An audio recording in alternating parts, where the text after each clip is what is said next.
do the hard work to really lay out the financials for this, look at the revenue, look at the cost, look at the factors that are going to make this sell or not sell in the marketplace, and map out that financial story to see if they've actually got a viable product or not. Even if it's irresistible, you still got to sell enough of it to actually make ends meet at the end of the day.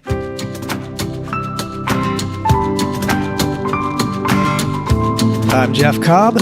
I'm Celisa Steele, and this is the Leading Learning Podcast. Welcome to episode 284, the next to last installment in our 7-part series on the Learning Business MBA. We're coming off 3 guest lectures, and in each of those episodes, as well as the 2 episodes that kicked off the series, 2 bits of advice kept popping up. Time and again, we heard that for a learning business to be successful and thrive, you have to 1, know your market and audience, and 2, you have to get product development right so that you don't build it and then they don't come. And we're going to add a component to 1 and 2 that too often does not get added or doesn't get added with enough discipline and consistency, and that's financial modeling, doing the financial projections to establish that your right audience and right product add up to a financially viable offering. To be able to do good financial modeling, you need to be clear on your offer, and ideally, you need to have an irresistible offer. And you may have heard about the concept of an irresistible offer before. It's a somewhat common idea, and it's kind of hard to trace to its origins, but we've recently been reminded of the irresistible offer by our colleague, Danny Iny. And Danny is the CEO of Mirasee, which is a company that focuses on working with entrepreneurial course creators to create and launch and sell their online courses. Danny's somebody we've actually had on the podcast before, so we'll be sure to link to that. But he definitely emphasizes and is a great person for explaining that irresistible offer idea. So to come up with an irresistible offer, you have to be clear on the target audience.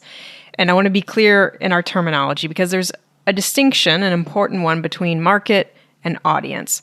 So the target market is the whole group of people or organizations that your learning business wants to sell to. The target audience is narrower. It's a subset of the target market. It's the group of individuals or organizations that your learning business expects to buy a particular learning product. If we take the example of an association, the target audience should not be everyone who works in the field or industry that the association serves. The target audience won't even be all the association's members. The target audience is going to be a subset of membership in that broader field or industry. It's going to be the subset that can truly benefit from the offer. And to be clear on the target audience, you're going to want to document the target audience. And this might take the form of basic demographics, so things like age range, socioeconomic status, educational attainment, or you might even get into personas or customer avatars. Now, that said, a simple text description that helps you and everyone on your team be clear about your target audience is way more important than doing slick personas with fake photos or cutesy bios and made-up names. So in addition to being clear on your target audience, you have to be clear on your offer. And again, this can take the simple form of text that describes what it is you're offering. Maybe it's a deep dive, multi-month online workshop, or it's a day-long place-based seminar with access to an expert, or it's a subscription to a catalog of self-paced e-learning, a cohort-based course. You get the idea. We can go on and on. So you have to be clear on what it is, how it works, and what it costs. And when thinking about what it is, think about the competitive factors that we discussed back in the strategy and marketing episode when we talked about Blue Ocean strategy and the strategy canvas. Know the competitive factors in your market, the factors on which organizations tend to compete in order to win customers. Things like price, reputation of the presenters or instructors, location, and amenities like food in the case of face-to-face events, availability of credit, access to the instructor or another expert for help. interaction with other learners, all of these types of things. Address the relevant factors in your offer. And in keeping with Blue Ocean strategy, maybe do some zigging where others zag, or add in some factors that others may not be considering. And again, simple is good and fine. You don't need a fancy prototype or detailed content outline initially. It's okay and even best to start with just a text description. That makes it easy to update and change. It's easy to get input from a wide variety of stakeholders if you're dealing with just text. So we recommend start there. To make your offer appealing, or better yet, irresistible, it needs to be perceived as delivering more value than it costs. And, to create appeal and irresistibility, you're going to want to draw on relevance, credibility, and urgency. And, relevance is one of those great terms that crosses the lines between business and adult learning, adult education, because we know how important relevance is to that adult learner. They need to know that what you're offering applies to them, that they're going to be able to apply it in their life and in their work and get some sort of return off of it. That has to be part and parcel of the education experience, and that makes it part and parcel of the overall offer. And then that's relevance. Next, let's talk about credibility. And this is really about describing why that learner should learn from you. There are probably others that offer learning options on the same or very similar subjects. So you need to think about what makes yours better. Maybe you have a lot of experience and a long history in the field or industry. That can help make you credible. You can also draw on results that you've achieved, maybe the kinds of results and returns that past learners have gotten from engaging with you. That can also help establish your credibility. It might be the approach you use. Maybe you've got this perfect blend of on-demand content and community discussions, and that gives you credibility. So you need to think through, these are all just examples. You might have other ideas, but really think about why the learner should learn from you. So that's relevance and credibility. And then that third factor is urgency. And, I know I myself can think of so many things that would be relevant for me to learn, that I would like to learn, that I desire to learn, and that I have credible sources for, but I'm not doing it. And it's because I don't feel the urgency around doing it. There's nothing right now that's driving me to make that move to learn, even if there is a relevant, credible offer out there. So, how do you create that sense of urgency? Some of it's the classic stuff like early bird specials is going to go away. The special price is going to go away if you don't go ahead and make that purchase. There might be some tiered pricing that drives urgency around it. You might tie it to something, that's going on in the average learner's life. So the end of year credit renewal window is a huge one in the continuing education world. You hit December, there's a lot of urgency all of a sudden around getting learning experiences, getting learning products.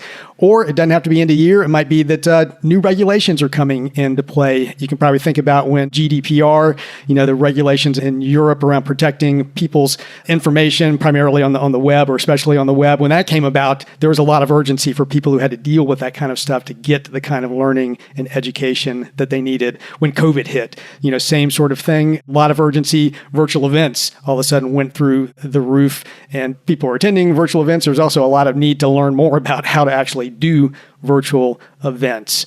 So, make sure as you're wrestling with that irresistible offer that you really are looking at relevancy. What's truly going to make this relevant to your target learners?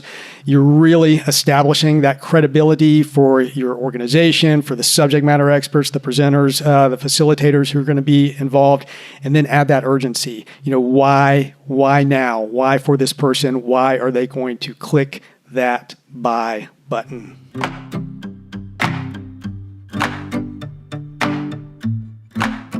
So you do this work. You're clear on your target audience. You're clear on your offer.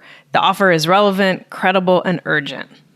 But even that's not enough. You need to now do the financial modeling to know whether there's a sufficient return on investment in pursuing this irresistible offer. Yeah, and we so often, don't see this happen. It's hard enough to do the work and do it really well to get to the irresistible offer. And a lot of organizations that, well, a lot of them don't even get that far, but even if they do that, they then often don't take the step after that and do the hard work to really lay out the financials for this. Look at the revenue, look at the cost, look at the factors that are going to make this sell or not sell in the marketplace, and map out that financial story to see if they've actually got a viable product or not. Even if it's irresistible, you still got to sell enough of it to actually make ends meet at the end of the day. And to go back to the first episode in this series, we gave credit to Josh Goldman. He's now Senior Director of Consulting at Tagore. So we credited him for the term the Learning Business MBA. And Jeff, when you, Josh, and I talked about the skills and knowledge needed for learning businesses to succeed, I remember you mentioned to him that you've often seen organizations not be really clear about their margins and their costs for their learning portfolio. And then kind of one step more, you've rarely seen organizations be clear at the product level. So, not just overall portfolio, but at the product level, a particular course, what does that actually cost to produce and maintain? And you asked Josh if that's something he's encountered in the market as well. I have encountered that both in my own work, moving into new organizations, and then also in my role with Tagore's consulting now, the lack of product level P&Ls. And I find that really important for business decision making and supporting business decisions. If you don't have an accurate representation of both potentially the gross revenue, but also then the net profit, so to speak, how are you making decisions about which programs to invest, reinvest, or divest from if you can't get that view? And I know that there are some technological hurdles in some of the management systems that we're utilizing to be able to get an accurate and a good picture of that net profitability without a significant amount of manual work. So I do understand the challenges and issues there because I have been in the seats of those people that are listening to this podcast. So I think there's the balance between how do you get enough value out of the manual time spent in adding some of those data points to your analysis versus not having access to that information and trying to make judgment calls on to what degree of accuracy do you need to have in the financial portfolio review. Does it need to be a scalpel, or could you get away with a steak knife, so to speak, analogy? I think that last point Josh makes is a really important one. We're saying do your financial modeling, but we'd say don't necessarily worry about scalpel-like precision. You just need to get a good sense of what's possible and what's probable. And to help you do that, let's dive into the basis of financial projections. And think of this as, kind of a finance for non-financial folks sort of segment here. Important stuff for professionals working in and running learning businesses, but certainly not the level of detail and precision that, say, an accountant or a true finance person might require. So when working on financial projections for a learning product or service, one of the considerations is the time horizon. Usually 3 to 5 years is going to be a nice time horizon when you're looking at getting a new learning product off the ground, because that takes time to get it developed and off the ground, to get it adopted. That takes time. And costs are usually higher in the first year or years. And then margins, and we're going to talk more about margins in a bit, margins tend to ratchet up over time.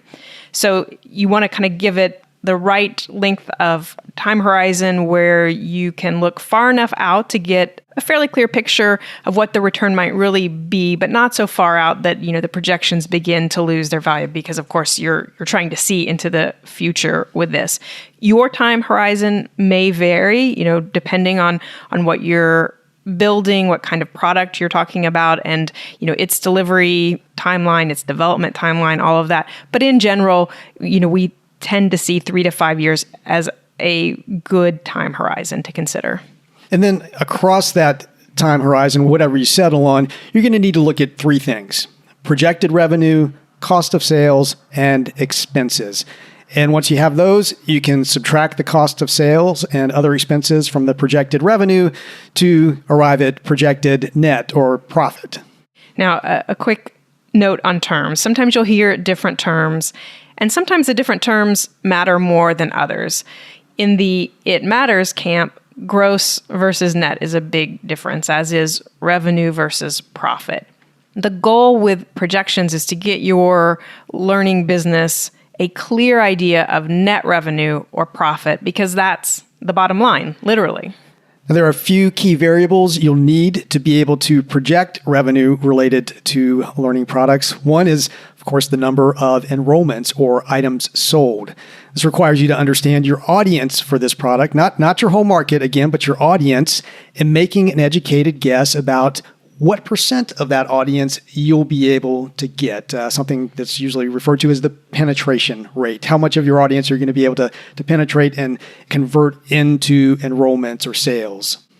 And don't forget that business-to-business sales are an option as well as direct-to-consumer. So if your learning business tends to sell, one by one to single users, this is a place where you can consider what moving to an organizational level sale might look like and what that might do to the profitability of a learning product. If you've developed similar products to the one you're doing these financial projections for, you may have some past data that you can draw on to make your numbers here more educated. If you're launching a product that's fundamentally different than what you've offered in the past, or if you're targeting a different audience than you have in the past, then your numbers here may be more guesswork. Another key variable for projecting revenue, of course, is the price for the product. And then a third and the final variable we'll mention is annual growth rate. Now, assuming you're looking 3 to 5 years out, you'll want to think about how quickly you're going to be able to penetrate your target audience. Year one might be relatively low as you do the work to make prospective customers aware of your product, and then you might ramp up more in years 2 and 3, and then you might settle into a more modest rate of growth after that.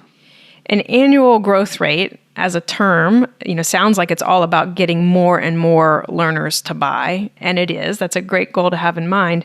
But you also need to make sure that your annual growth rate takes into account learners that you might lose each year, and that could be, because of churn or because given the nature of your learning product, it's not something they're going to buy every year. It might be something they're more likely to take only once or every other year, or whatever makes sense given your product and given your audience. And that gets back to knowing your audience and, of course, getting the product right. Indeed. And I'll also highlight that we called these aspects of revenue, the number of enrollments, the price, and the annual growth rate, we called them variables, and they can vary. And they're usually educated guesses, which means there's likely a range of reasonable numbers to insert for any of these values. So be sure to make all of these variables actually variable when you put them into a spreadsheet. In other words, it should be possible to change them and have those changes be automatically reflected across your projections. And this gives you the ability to see immediately how changing the price point may impact your gross and net revenues, how much difference higher or lower penetration rates or annual growth rates can make. If you're looking for a technology partner to help you grow your learning business year over year, please check out our sponsor for this series. The COVID-19 pandemic catalyzed the merging of events and education for organizations across the globe. Organizations have realized that synergizing their education and event strategies produces immeasurable benefits, but they need a technology solution that facilitates that merge. Cadmium is focused on providing a full suite of technology solutions enabling organizations to meet the changing environment head-on. From a host of event technologies to integrated learning management and content creation tools, Cadmium offers everything an organization needs to generate revenue and drive engagement. Learn more and request a demo to see how Cadmium can help your learning business at gocadmium.com.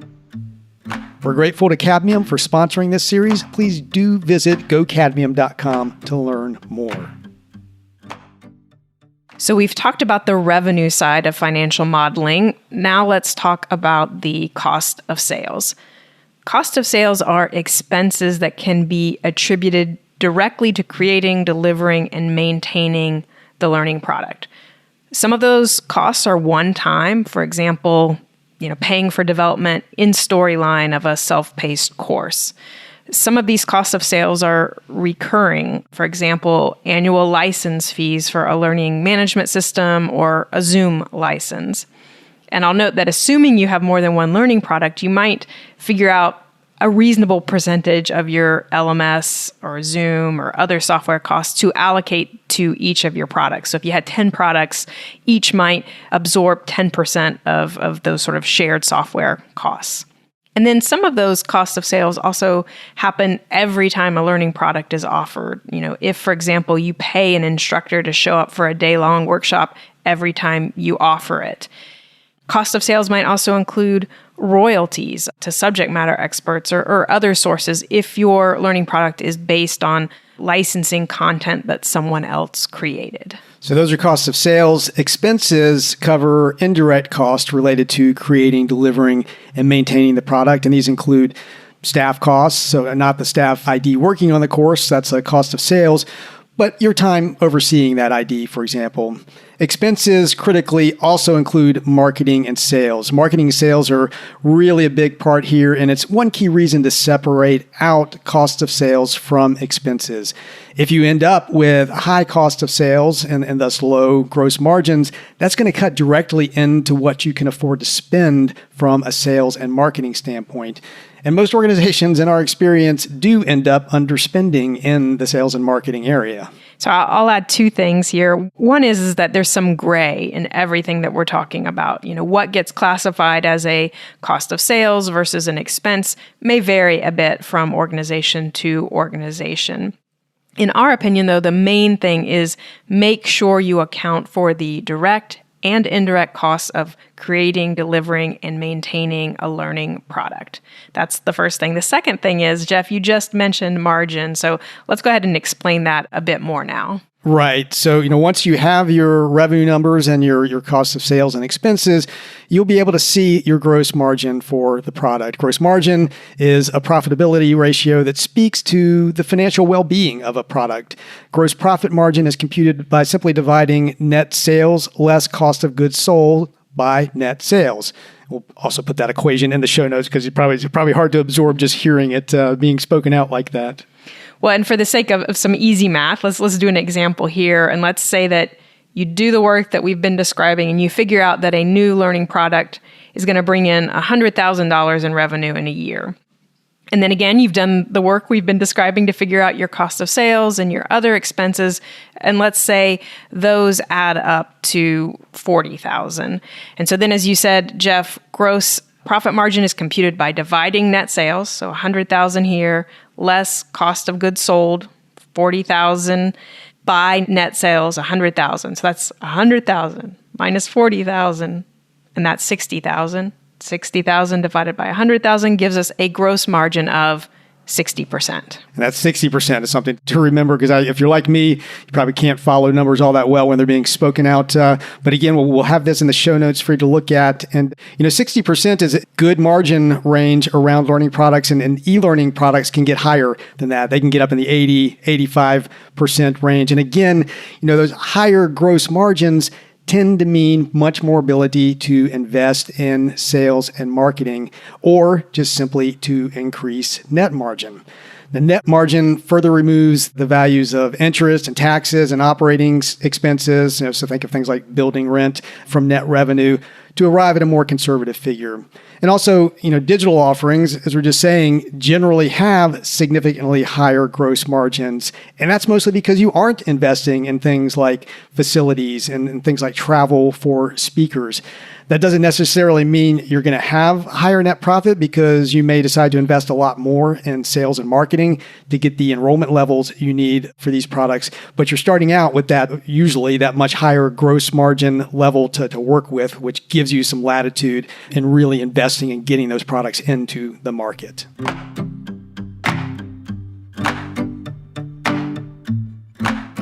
We've covered the basics of financial modeling, and now we want to share a few examples of how financial modeling can be used. And this is definitely not theoretical. We've worked with many organizations over the years in our consulting work to help them come up with financials, to help them make informed decisions. And broadly speaking, the ways that this type of financial modeling can be helpful is in kind of three areas: deciding whether to invest reinvest, or divest. And that's language that Josh used earlier in that quote that we shared from our conversation with him. We focused so far mostly on financial projections, so the financial modeling done to help a learning business understand what might be involved to launch a new product and make it profitable. And that's a clear use case, one where we frankly don't see enough organizations do the work to really understand what creating and maintaining a new product might involve. And that may be because they just think there's no way to do that. But if you're working with the types of projections that we've talked about here, you've got your variables that you're laying out there, you can really create a picture of what it's going to look like in year 1, 2, 3, 4, 5, whatever time horizon you choose to, invest in that product, start generating revenue from that product, and look at how the cost of sales and the expenses work out over time.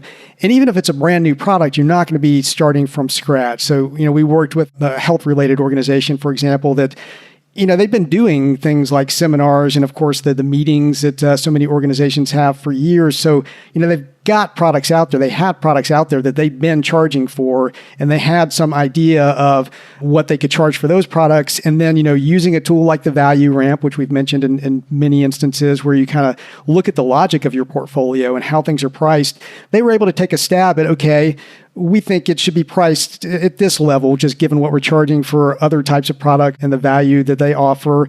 And we think that this portion of our membership is really who we're going to be able to connect to with this. We actually ran a few scenarios, and even though we could change the variable from sheet to sheet, we went ahead and made up different sheets for sort of a more conservative and a more aggressive scenario. And you could look at it and immediately see, okay, if we're very conservative in the growth rate and sort of our penetration rates and how we're going to price it, this is what it looks like over 5 years. And in that case, we were losing some money the first 2 to 3 years, but then it starts to net out and it starts to make money. And overall, the product made money over a 5-year projection. And then if we, in the more aggressive scenario, if we happen to hit that, it was going to start making money pretty much right away and make about double the amount over a 5-year range. And we had our assumptions, we did notes on all of the columns where we're projecting these things. So we say what we're assuming, or have thought through and been logical about, why this is going to play out the way it's going to play out or not. But it gave a very clear, cohesive vision of what was going to probably happen or potentially happen with these products. And that, of course, becomes a communication tool for staff, for boards, if you're dealing with a board, to be able to say, here's why we think this is a good idea. Basically, we've got the right offer, we know the audience for it, and here's what it looks like financially. So, as you've just explained, Jeff, these kinds of financial projections can be used to inform those kind of go, no-go decisions. And they can also be used to help make the decision to divest, to stop a product. Absolutely. And that's something that, so many organizations wrestle with this, but, you often get to the point where you realize something in your portfolio is not working as well as you had hoped it would work, but there's a need there. Maybe you don't quite have the right product aligned with the right audience. So you rethink it and you say, okay, well, we're going to try out this new product or a reconfiguration of our approach to this topic or this area that we've been teaching. And we need to see what that looks like.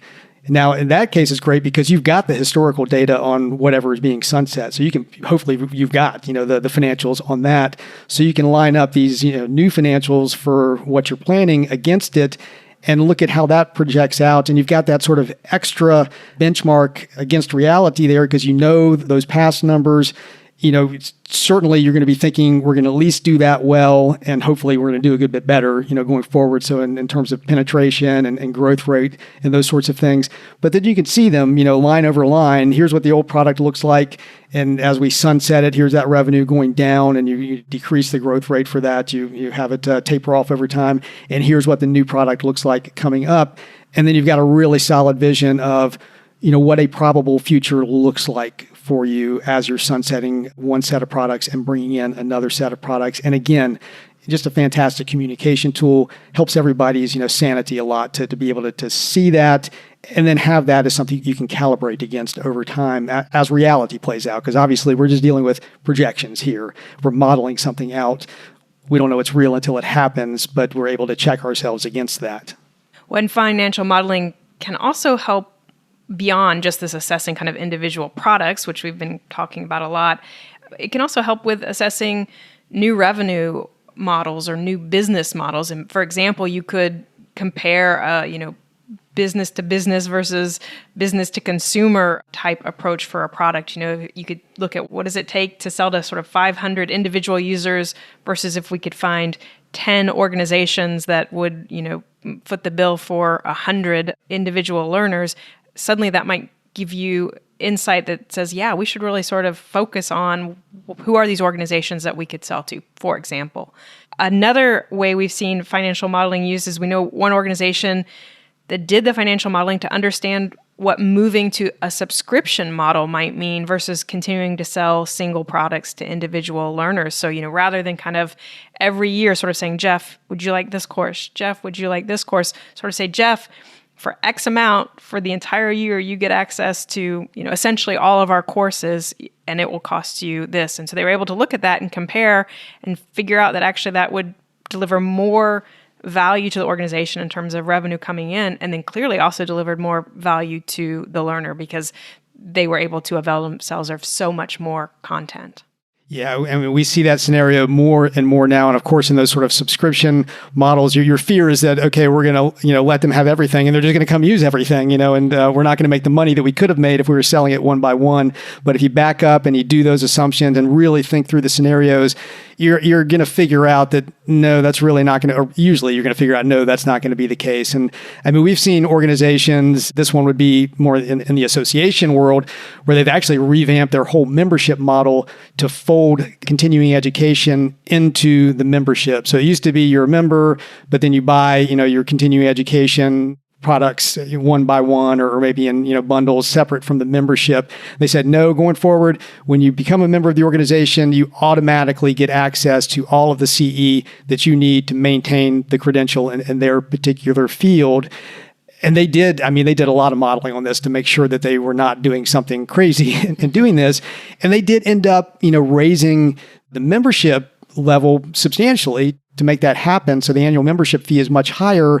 But the CEO is just very tuned into the financials of it and into the irresistible offer side of this, and making this into something that, yes, we're paying more for membership, but boy, there's just so much value in this. It's so worth paying that amount. And so they revamped their entire business model, not just for the learning products, but for membership, for everything they were doing, and went forward with an entirely different model. And that was driven by having the confidence in doing the financial modeling to pull the trigger on that decision. It's a really interesting example, and it begins to give listeners hopefully an idea of how broad the implications of doing your financial homework can be, and how much impact it can have on your overall learning business. Throughout the episode, we focused mostly on product level financials, but of course, once you have those financial projections, those financial models for individual products, it allows you to compare products in your portfolio, and that can give you ideas. Maybe you have really high margins on certain products, and that might lead you to ask questions like, can I borrow approaches from some of those products and apply them to other products and bring up margins? It can lead to questions like, should we consider sunsetting this product that has such low margins? Or what can we do to develop more of these high margin type products that we already have in our portfolio? And of course, you might have perfectly good reasons for having some lower margin items in your portfolio, maybe even items that lose money at the individual level, but they serve some sort of broader purpose for you. But make sure that it is on purpose and not just because you haven't dug deeply enough into the financials.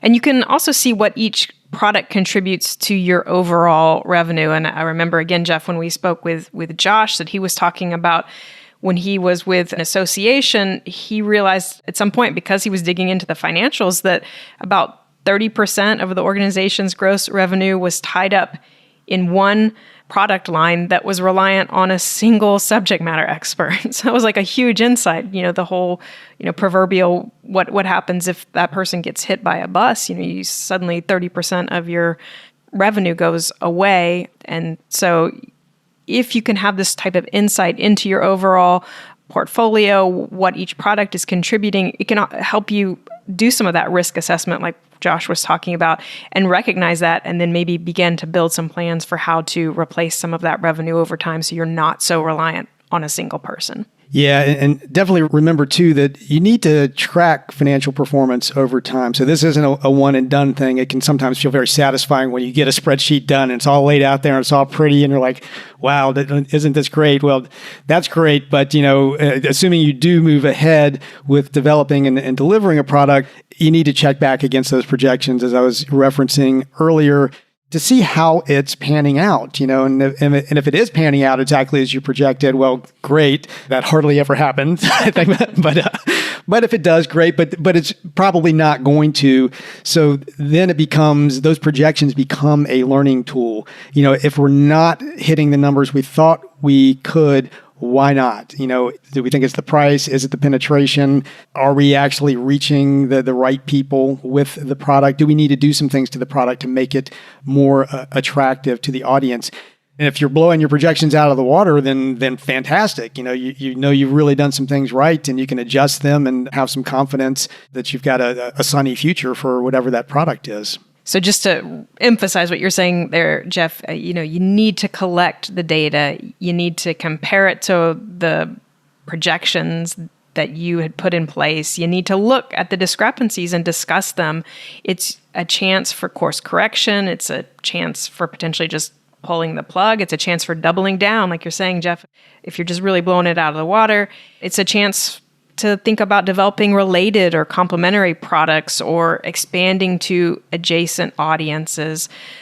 So in short, financial modeling really allows for data-driven decision-making, for informed decision-making.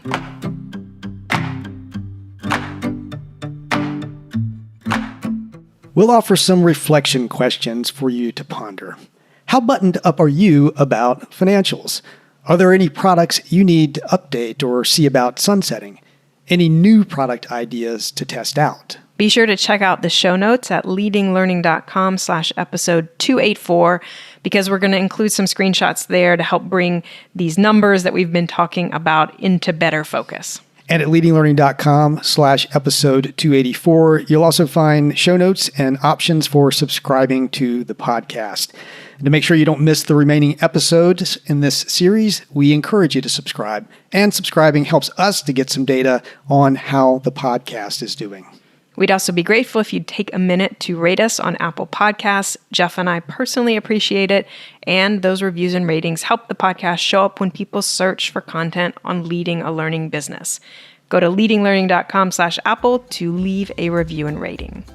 Lastly, please spread the word about Leading Learning. In the show notes at leadinglearning.com/episode 284, you'll find links to us on Twitter, LinkedIn, and Facebook. Thanks again, and see you next time on the Leading Learning Podcast.